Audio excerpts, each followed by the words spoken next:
How to use filters on YouTube Shorts. Hello and welcome back to our YouTube channel How to Tutorials. In today's video, I'm going to show you how you can use filters on YouTube Shorts. To use filters on YouTube Shorts, first of all open your YouTube application on your mobile device and make sure you are logged into your account. Once you are logged into your account, you will land on this home page. Here in this page, at the central button below, you will be able to locate the plus icon. Simply tap on it. Now here in this page, tap on this Shorts tab at the very bottom.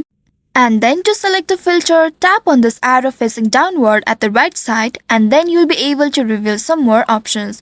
From here, you will need to select the 3 overlapping circles, which is the icon of filter. Simply tap on it and select a filter that you would like to set.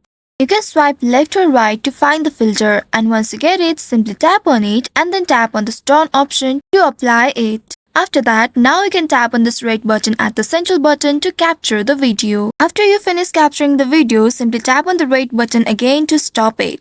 And if you want, you will also be able to add additional filters by simply selecting these 3 overlapping circles at the right side. Select the one that you would like to set and tap on the tick mark at the right side. Now after editing and adding additional features, you can tap on the next button at the bottom right and here add the details for your short, customize the audience and visibility, and then tap on this upload short option at the bottom right. By doing so, you will be able to share your short with your audience now. So by following these steps, you should be able to use filters to your YouTube Shorts. I hope this tutorial was helpful. If yes, don't forget to like, share and subscribe to our channel. Also hit that bell icon to never miss any updates from us. Thank you for watching.